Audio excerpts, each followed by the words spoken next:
The richest man in Lagos could buy any doctor in the world, but he couldn't buy one more breath for his only child. For 6 months, specialists flew in on private jets, carried glossy files, spoke big grammar, and left the baby weaker than they met him. Machines beeped, bills piled, and the mansion that once rang with laughter now echoed with quiet crying. One night, when everyone had given up and the nurses were already whispering about preparing for the worst, a barefoot homeless boy walked into that same mansion with dust on his feet and nothing in his pockets. 10 minutes later, he asked them to turn off all the machines and open a window. What he did after that made every doctor in the room feel useless, and forced the billionaire to kneel down and say thank you to a child he would normally step over on the street. Before this story ends, you'll see what happens when pride meets desperation, when wisdom hides in unexpected places, and when the person everyone ignores becomes the only one who can save a life. Stay until the end, because what this homeless boy discovered will change how you see the world. Are you watching from Chicago, New York, Atlanta, London, Toronto, Niagara Falls, Paris, or anywhere in the world? Comments let know where you are watching from. Please smash the subscriber button. 8 months before the nightmare began, Chief Emmanuel Okafor stood in the same mansion, but everything was different. The air smelled of jollof rice and celebration. The compound was filled with cars. Music played from expensive speakers. Over 300 guests filled the garden and spilled into the house. It was Chidi's naming ceremony. Chief held his newborn son for the first time in public, lifting him toward the sky as tradition demanded. The baby was perfect. 10 tiny fingers, 10 tiny toes, a healthy cry that made everyone smile. Amara sat in the seat of honor, glowing despite her exhaustion from childbirth, watching her husband present their son to the world. "This is Chidi Emmanuel Okafor," Chief announced, his voice thick with emotion. "His name means God exists, because only God could give me this blessing. After 12 years of marriage, after so many prayers, after so many disappointments, God finally answered us." The crowd erupted in cheers. Money sprayed. Cameras flashed. The pastor blessed the baby with holy water and oil. Chief's mother, Mama Ngozi, wept openly, holding her first grandchild like he was made of glass. "My son has a son," she kept saying. "God is too good." That night, after the guests left, Chief sat in the nursery he'd spent 3 million naira decorating. Custom crib shipped from Italy. Walls painted soft blue with hand-drawn clouds. A chandelier shaped like stars. Everything perfect. Everything new. He watched Chidi sleep in the expensive bassinet, the baby's chest rising and falling with easy, healthy breaths. "I will give you everything," Chief whispered. "The best schools. The best life. You will never struggle like I did. You will never know poverty. You will have the world." Amara stood in the doorway, watching her husband make promises to their sleeping son. She smiled, but something in her heart whispered a prayer. "God, let him grow up humble. Let him know love, not just money." She didn't know that in 8 months, money would prove completely powerless. The first 3 months were perfect. Chidi grew on schedule. He smiled at 6 weeks. He laughed at 2 months. He started reaching for toys at 3 months. The pediatrician at the expensive private clinic praised his development. "Healthy baby. Strong baby. You're doing everything right," the doctor assured them. Chief posted photos on social media. His friends commented with congratulations and envy. His business partners asked when they could meet the young chairman. Everything was exactly as Chief had imagined. Then, in the 4th month, something changed. Chidi stopped gaining weight. At first, it was subtle. The clinic nurse frowned at the scale. "He's the same weight as last month. That's unusual. But some babies have slow growth periods.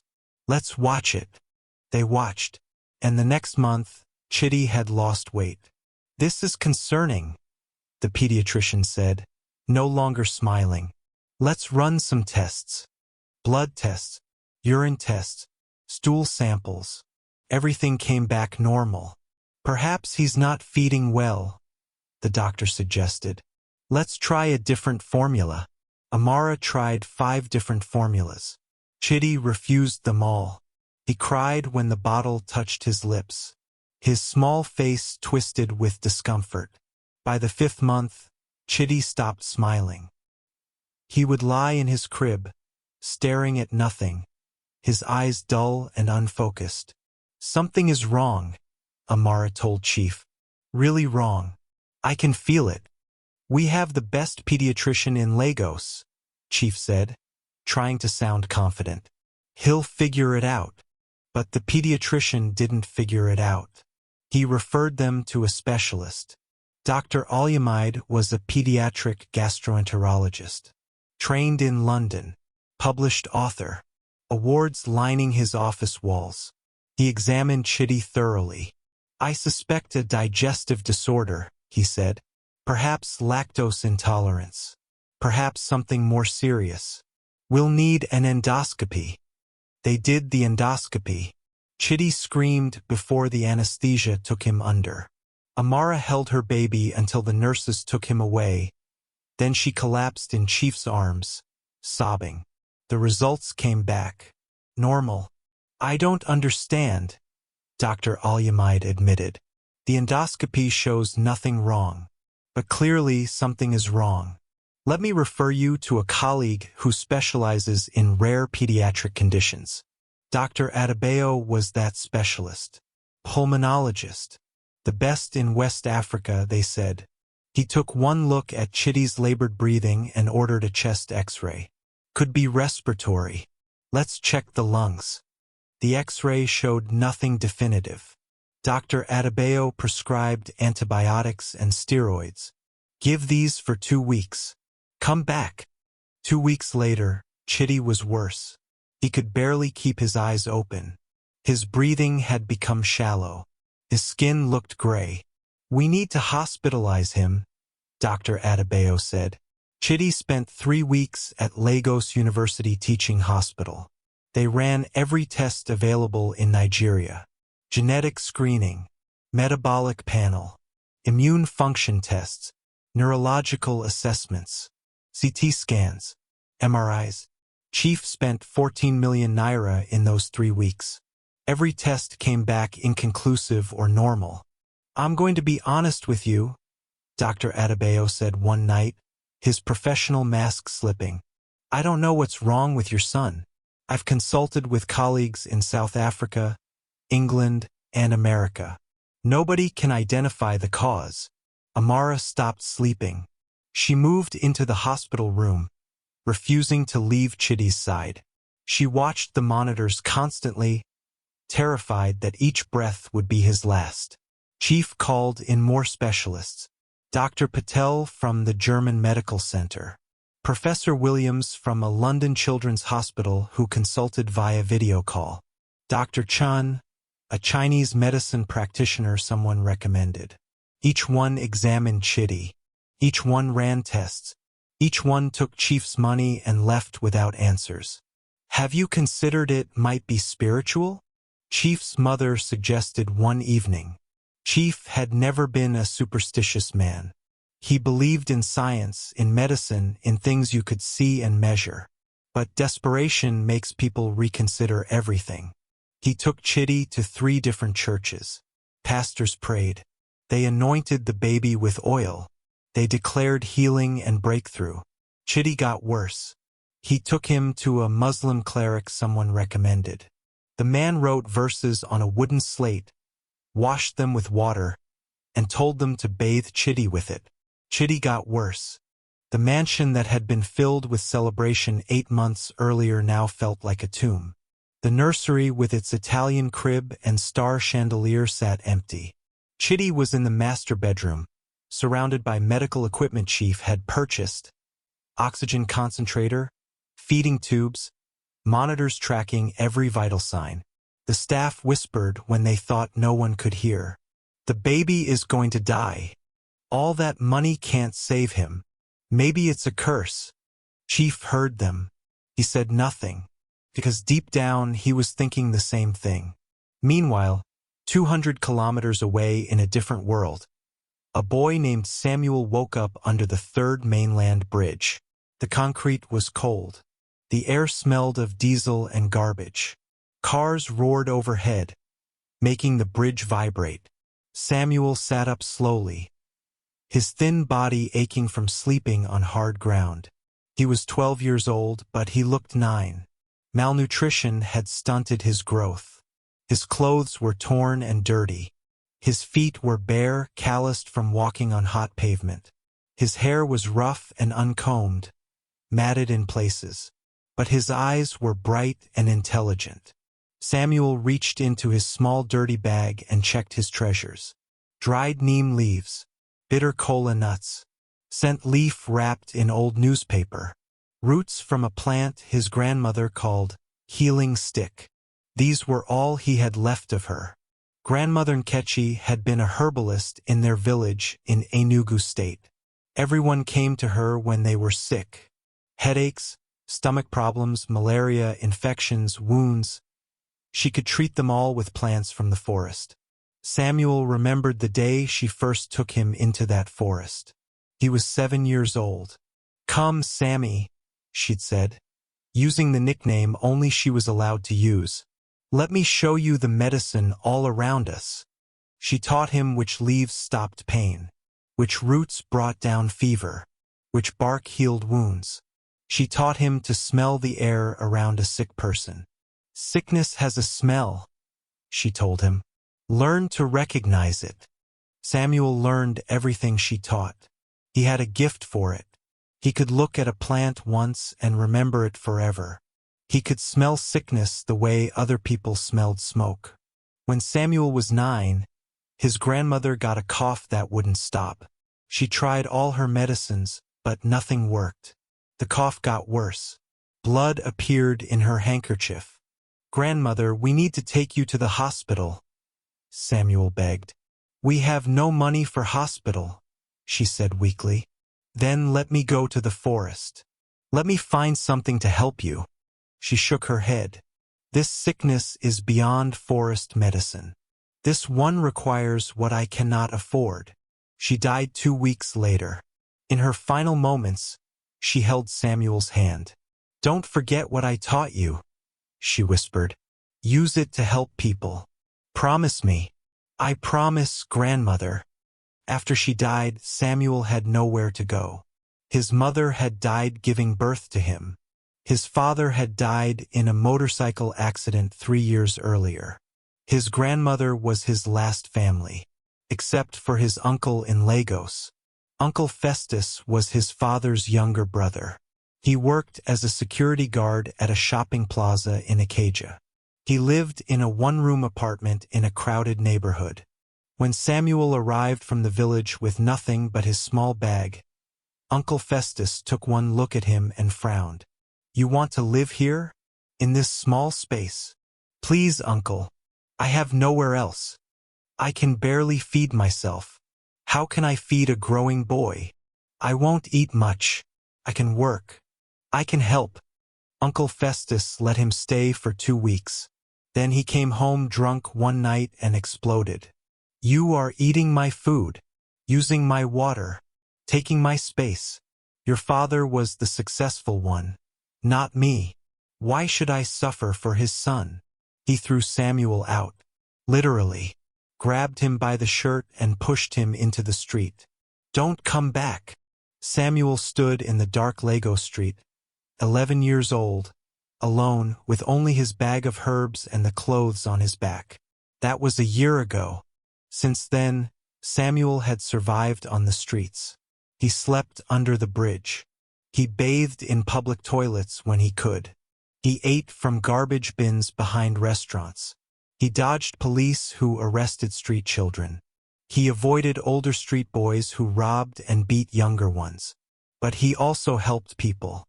When he saw someone sick, he couldn't ignore it. His grandmother's voice would echo in his mind. "Use it to help people. He helped a woman with a terrible headache, giving her scent leaf to chew. He helped an old man with infected wounds, crushing neem leaves into a paste. He helped a pregnant woman feeling faint, finding her the bark his grandmother called strength tree. Most people were grateful.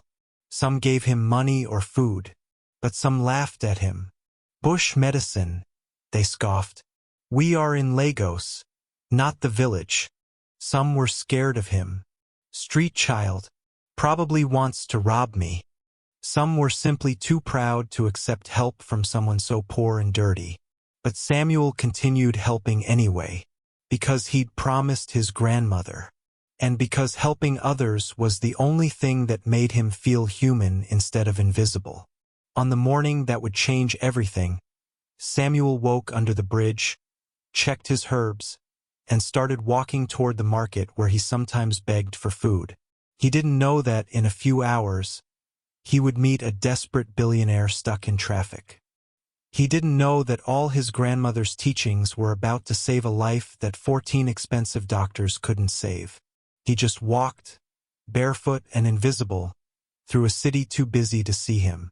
Back in Banana Island, Chief Emmanuel sat at his desk, staring at nothing. His assistant had been calling all morning about an urgent contract. Chief ignored it. What was business when his son was dying? Amara appeared in the doorway. Her eyes were red from crying. She'd lost so much weight that her clothes hung loose on her frame.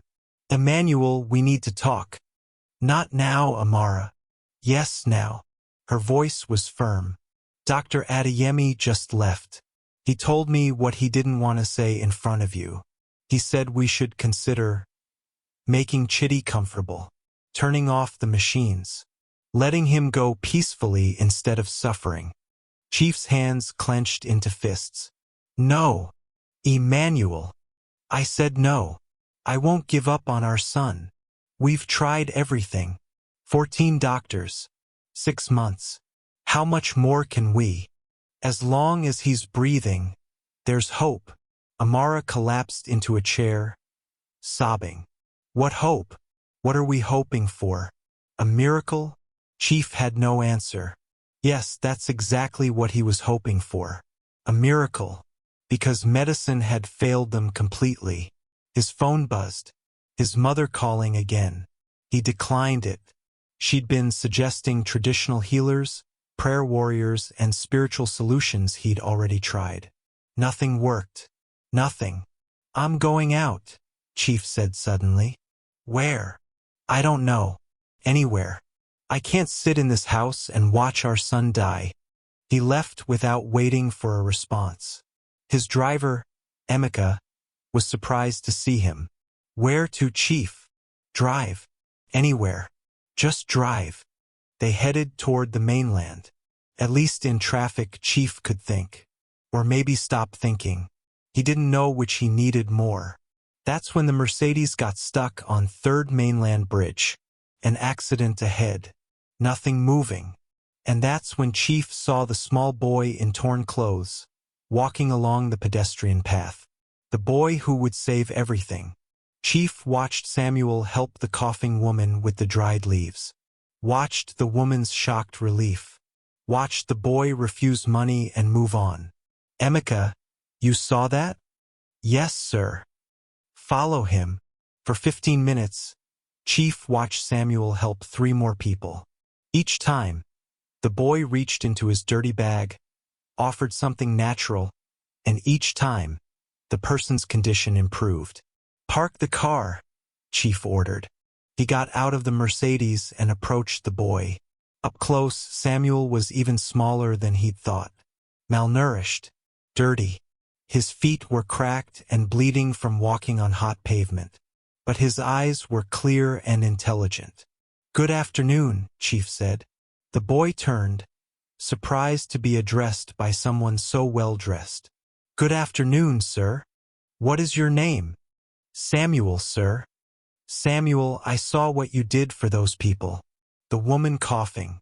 The man with a headache. Where did you learn that? Samuel looked down at his feet. My grandmother, sir. She was a herbalist in our village. Before she died, she taught me about plants. Which ones heal, which ones harm, which ones help. Your grandmother was a doctor? No, sir. She never went to school. But everyone in our village came to her when they were sick. Sometimes even people from far away. Chief's heart began to beat faster. The old woman's words from the small church echoed in his mind. Sometimes his answers come in ways we don't expect. Keep your eyes open. Samuel, do you have parents? The boy's face fell. No, sir. My father died when I was small. My mother died giving birth to me. My grandmother raised me, but she died last year from a cough sickness. I came to Lagos to stay with my uncle, but my uncle, he didn't want me. So I live on the streets now. Where do you sleep? Under the bridge, sir. Sometimes in abandoned buildings. Wherever the police don't find us. Chief made a decision in that moment that defied all logic. Samuel, I have a question. If a baby is very sick, and many doctors have tried to help but cannot, do you think you could try? Samuel's eyes widened. Sir, I am not a doctor. I only know small things my grandmother taught me. But you helped those people on the bridge. That was simple, sir. Headache, cough, small cuts. A baby is different. A baby is delicate. Please. Chief heard the desperation in his own voice. The richest man in Lagos, begging a homeless child. Please just look at my son. If you cannot help, I understand. But please try. Samuel studied Chief's face. He saw something there that moved him. Desperation, love, fear. The same look his mother had in the stories his grandmother told him. The look of a parent facing loss. Okay, sir. I will try. But I cannot promise anything. Just trying is more than I can ask. When Chief's Mercedes pulled up to the mansion gates in Banana Island, the security guards froze in confusion. Their boss had left alone in the car. Now he was returning with a dirty street child in the back seat. Bello, the head of security, ran to the car. Chief, is everything okay? It's fine, Bello. This is Samuel. He's coming to see Chidi. Bello looked at the barefoot boy and back at Chief. His face showed concern. Sir, perhaps we should call Madam first. I'll handle Amara. Let us through. Inside the mansion, the staff's whispers spread like wildfire. The cooks stopped preparing food to peek out the kitchen window. The housekeepers gathered in clusters. The gardeners paused their work. Their chief had brought a street child into the house. Had grief finally broken him? Amara was in the master bedroom when Chief entered with Samuel. She took one look at the boy and her face went from shock to anger. Emmanuel, what is this? This is Samuel. He's going to look at Chidi. A street child. Her voice rose. Are you mad? We have had 14 specialists. Doctors with medical degrees from the best universities in the world. And you bring me a homeless boy? Amara, please. No. This is too much. You've dragged us to every hospital, every church, every cleric in Lagos. And now this? What's next? A witch doctor? A fortune teller? Chief took his wife's hands. She tried to pull away, but he held firm. We have tried everything else. Every expert, every machine, every medicine, and our son is still dying. That old woman at the church told me God's answers sometimes come in unexpected ways. What if this is God's answer? What if this child is the miracle we've been praying for? He's a street boy. So was David before he killed Goliath. So was Joseph before he saved Egypt.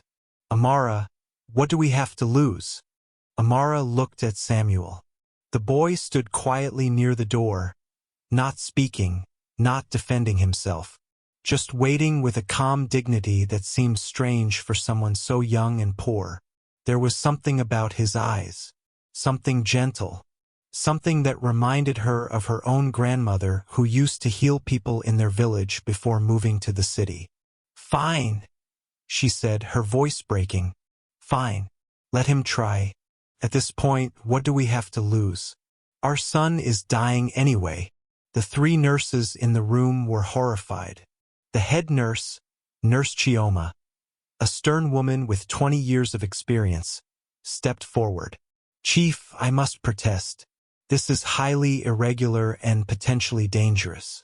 We don't know where this child has been, what diseases he might carry. He's cleaner than the doctors who couldn't save my son," Chief said quietly but firmly. "But the liability, the risk, if something happens, it's on me, not you." "Chief, I really think." "Everyone leave," Chief said. "Except Samuel." The nurses exchanged shocked glances. Nurse Chioma straightened her spine. "I cannot in good conscience leave a patient in the care of an unqualified. I said leave." Chief's voice was steel now. "All of you, out." The nurses reluctantly filed out, whispering among themselves. Amara stayed, refusing to leave her son. Samuel approached the medical bed slowly.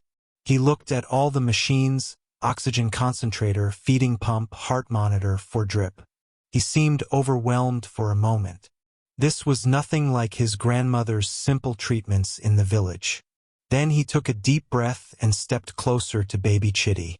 He didn't touch the baby immediately. First, he just looked.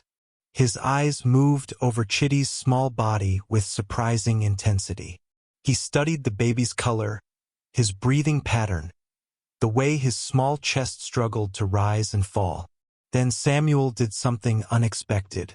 He leaned down and smelled the air around the baby. Not the baby himself, but the air around him. He moved around the bed slowly, sniffing like a dog tracking a scent. "What is he doing?" Amara whispered, somewhere between horror and fascination. "I don't know," Chief replied, his heart pounding. Samuel moved to the corner of the room where the medical equipment was plugged in. He sniffed carefully. Then he moved to the window, sniffed again, then to the air conditioning vent above the bed. His young face changed, his eyes narrowing. "Sir, madam," Samuel said quietly, "can I ask you some questions?" "Yes, anything," Chief said. "This baby's room, has it always been here? In this part of the house?" "What do you mean? Was this room used for something else before? Or was it built new?" Amara frowned, thinking back. "We renovated this entire wing of the house about 8 months ago, right before Chidi was born. We wanted everything fresh and new and perfect for him. We added this master bedroom suite, expanded it, put in new bathrooms, new closets."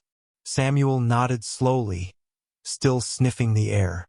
"And the baby has been in this room since he came home from the hospital?" "Yes." "Why? Can you turn off all these machines for a few minutes?" The parents looked at each other in alarm. "Turn them off?" Chief asked carefully. "For how long?" "Just 5 minutes. Maybe less. I need to hear the room and smell it, without all the noise and the air from the machines." Chief hesitated. Every instinct told him this was dangerous. But what choice did he have? He went to each machine and powered it down. The oxygen concentrator fell silent. The monitors went dark. The feeding pump stopped its rhythmic clicking. The sudden silence was deafening, broken only by Chidi's shallow, struggling breaths. Samuel walked to the window and opened it wide. Fresh air rushed in, sweet and clean compared to the recycled air that had been circulating. Then he knelt on the floor and looked under the medical bed. He checked the corners of the room, sniffing, listening. He moved to the wall behind the headboard and pressed his ear against it. He tapped the wall gently with his knuckles. Listened. Tapped again in a different spot. "Sir, do you have a hammer? Or something to open this wall?" Chief's hands started to shake. "Open the wall? Why?" I need to check something. There's a smell coming from inside there. A bad smell. And the baby has the same smell on him. Amara's hand flew to her mouth. Oh God! Amara, call Bello, Chief said, his voice tight. Tell him to bring tools. Now! 5 minutes later, Bello arrived with a toolbox, looking confused and concerned. Samuel selected a hammer and a small crowbar. He approached the wall carefully. I'm going to make a small hole first, Samuel said respectfully, just to check. Then if I'm right, we can make it bigger. Chief nodded, unable to speak. Samuel tapped the wall gently, finding the hollow space between the studs. Then he used the hammer to carefully break through the plaster. A small hole appeared, then a bigger one, and then the smell hit them. Musty, rotten, toxic. Samuel pulled away chunks of plaster carefully, and there it was revealed in the light. Behind the wall, in the cavity where the new plumbing had been installed during the renovation, was a mass of black mold. Thick, spreading, alive. And worse, they could see a water pipe with a slow leak, feeding the mold colony, keeping it wet and growing. The mold had been there for months, hidden behind the sealed wall, releasing toxic spores into the room every single day. The air conditioning system had been spreading those spores throughout the room, and Chidi had been breathing them every moment of every day since he was born. Samuel pointed at the black mass with a steady hand. This is what's making your baby sick. Chief stared at it, unable to process what he was seeing. Mold? Just mold. Not just mold, sir. This is toxic black mold. The most dangerous kind. My grandmother taught me about it. It attacks the lungs first, then the brain, then the whole body. For adults, it makes them sick. For small babies. He didn't finish the sentence. Amara collapsed into a chair, her hand over her mouth, tears streaming down her face. Oh my God. Oh my God. The renovation. They must have damaged the pipe when they installed it and nobody noticed. And then we sealed the wall before anyone checked. We've been poisoning our own baby for months. While we searched for answers everywhere else, the answer was right here. In the wall. Chief felt like the floor was disappearing beneath him. For 6 months, 14 doctors had examined his son. Blood tests, genetic screenings, CT scans, MRIs, specialists from 3 continents. All of them looking at Chidi's small body, searching for disease, genetic disorders, infections. Not one of them thought to check the room itself. Not one of them considered that the environment might be poisoning the child. But a 12-year-old homeless boy, using nothing but his nose and his grandmother's wisdom, had found the answer in 10 minutes. How did you know? Chief whispered, his voice breaking. How did you know to check the walls? Samuel looked almost embarrassed. My grandmother taught me, sir. She always said sickness comes from 3 places. Inside the body, inside the mind, or inside the home. She told me, when the medicine doesn't work, check where the sick person lives. Sometimes the house is what's sick, not the person. Chief Emmanuel Okafor, the richest man in Lagos, the man who owned buildings and businesses and commanded respect from governors and presidents, fell to his knees. Not in despair this time, in gratitude, in humility, in the overwhelming realization that all his money, all his connections, all his pride had been worthless, and a barefoot child with nothing had saved his son's life. Within 2 hours, the room was completely emptied. Chief called the most expensive mold remediation company in Lagos. They arrived with protective suits and equipment and confirmed Samuel's diagnosis with scientific instruments.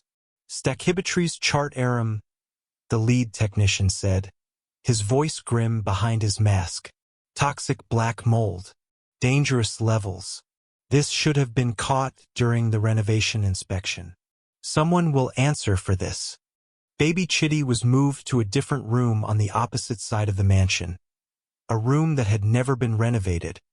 A room with clean walls and clean air. Samuel opened his small dirty bag and pulled out dried leaves and roots. "Sir, madam, I can make something to help clean the baby's lungs and strengthen his body. It's not medicine like the doctors give, but it will help his body heal itself now that the poison is removed." "Please," Amara said. "Please help him." Samuel prepared a gentle mixture. He boiled certain leaves to create steam for Chidi to breathe. He crushed roots into a paste that could be rubbed on the baby's chest. He brewed a weak tea from bark that could be given in tiny drops to help cleanse the system. "This is what my grandmother did," Samuel explained softly. "The body wants to heal. Sometimes we just need to help it remember how." The nurses who had been dismissed earlier watched from the doorway in stunned silence. Nurse Chioma, who had protested Samuel's presence, stood with tears running down her face. 12 hours later, something happened that made everyone in the mansion hold their breath. Chidi's breathing improved. Not dramatically, not miraculously, just improved. The monitors showed his oxygen saturation rising slowly but steadily. 24 hours later, his eyes were brighter. He tracked movement with his gaze for the first time in weeks. 36 hours later, he made a sound. A small coo. The first vocalization anyone had heard from him in over a month. Amara sobbed with joy. Chief couldn't speak. He just held his son and cried. 3 days later, Chidi smiled. A real smile. Not gas. Not a reflexive twitch. A genuine baby smile, directed at his mother's face. The mansion erupted in celebration. The staff who had whispered about curses now praised God. The nurses who had doubted Samuel now watched him with awe and respect. Dr. Adeyemi returned to check on Chidi at Chief's request. He examined the baby thoroughly, reviewed the changes in his vital signs, looked at the medical charts with disbelief written all over his face. "This is remarkable," he said quietly. "His respiratory function has improved dramatically. His neurological responses are back to normal ranges. His weight is stabilizing. It's like he's a completely different child." "He is," Chief said, "because he's no longer being poisoned every second of every day." Dr. Adeyemi walked to the hole in the wall, now properly repaired and remediated. "The mold.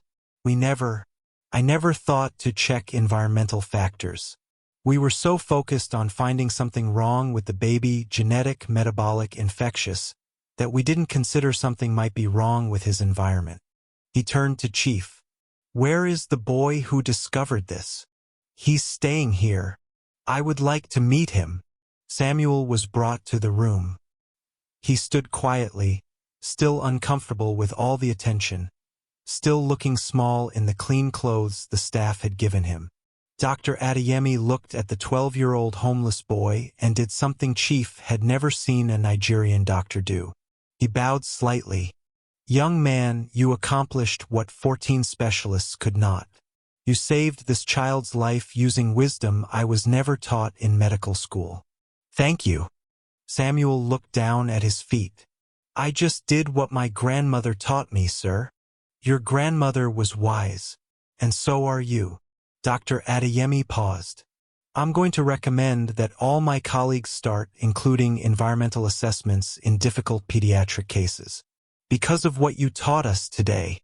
That evening, Samuel packed his small bag. He had cleaned the few items inside and was preparing to leave. Chief found him in the guest room they'd given him.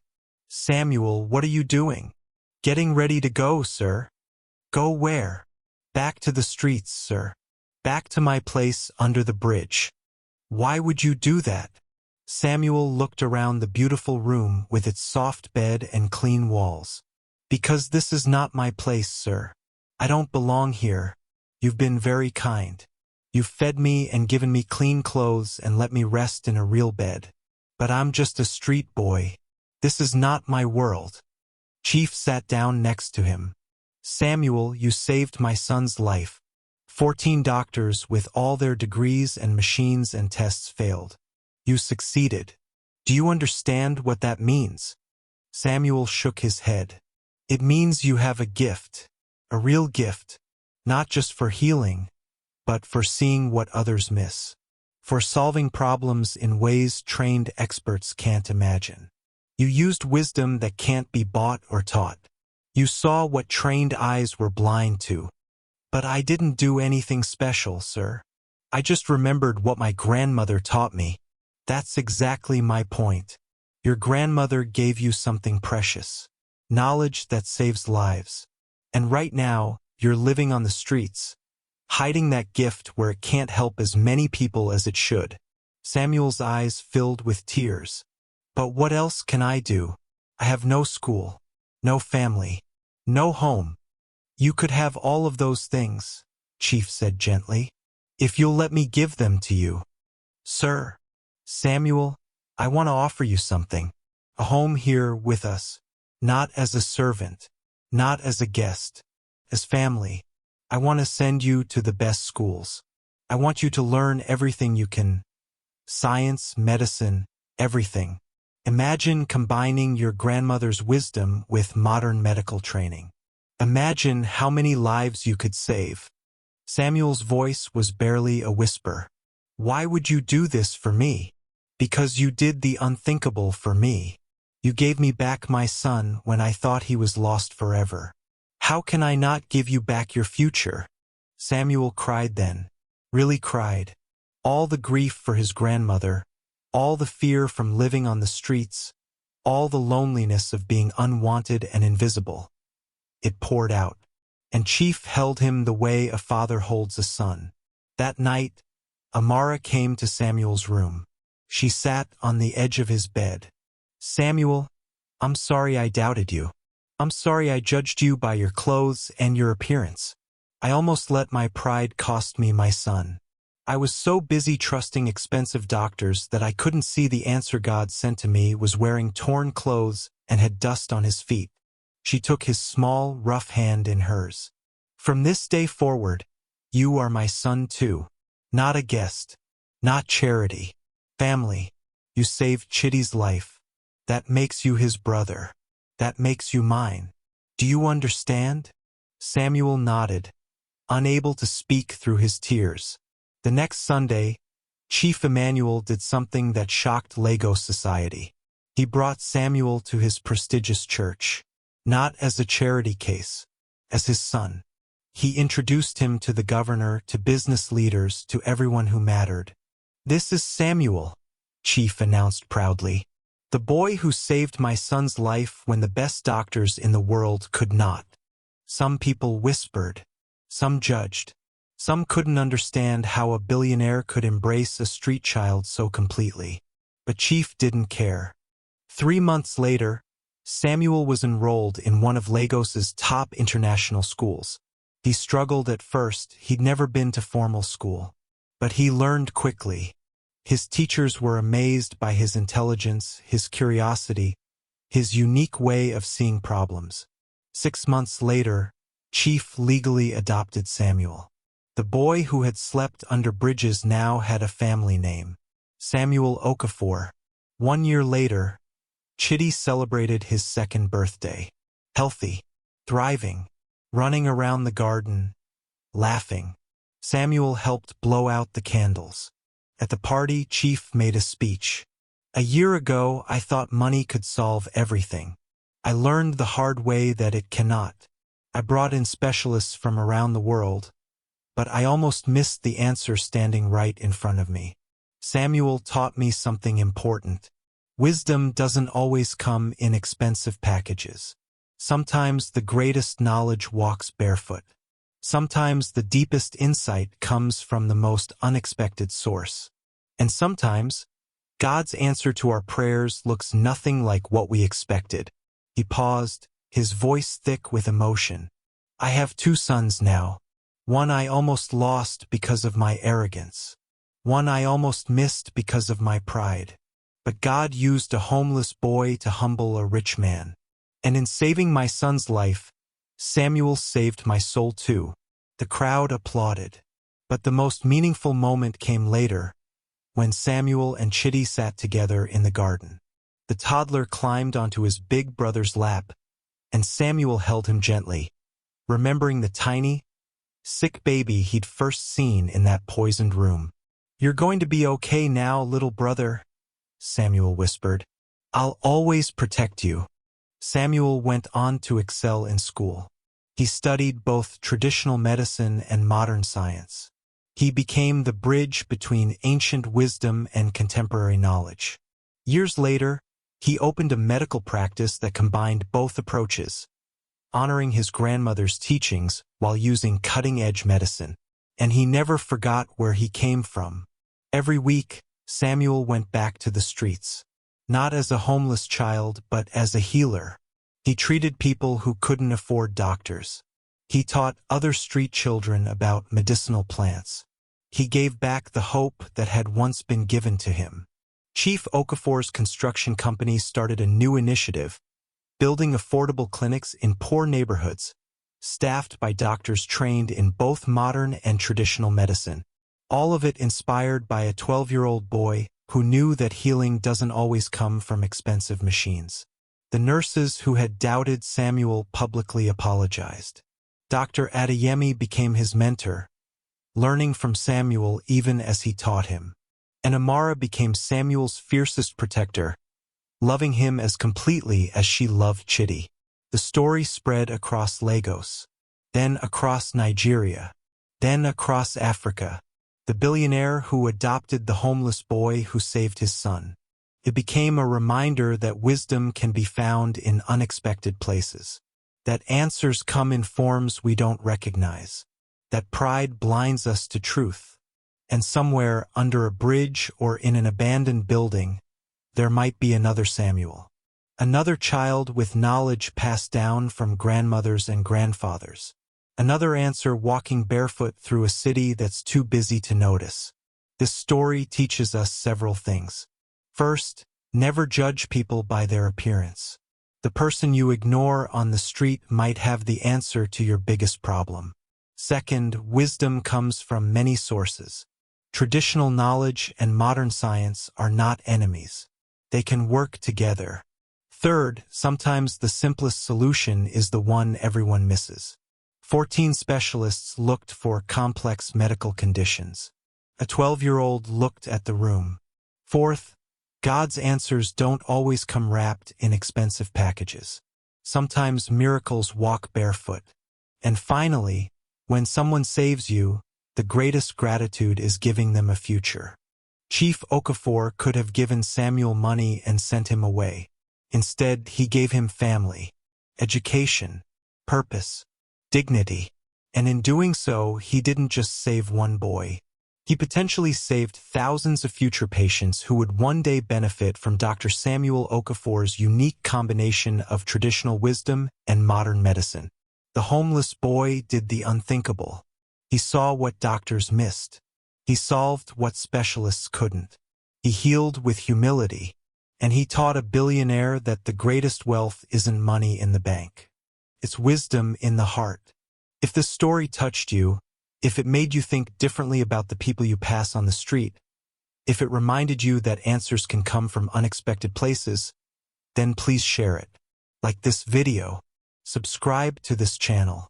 Comment below and tell us, what lesson did you learn from Samuel's story? Have you ever been helped by someone you almost ignored? Have you ever judged someone based on how they looked, only to discover they had more to offer than you imagined? And most importantly, the next time you see a street child, a homeless person, someone society has forgotten, don't just look past them. Look at them. Really see them. Because inside that overlooked person might be the answer you've been searching for. Thank you for watching. God bless you.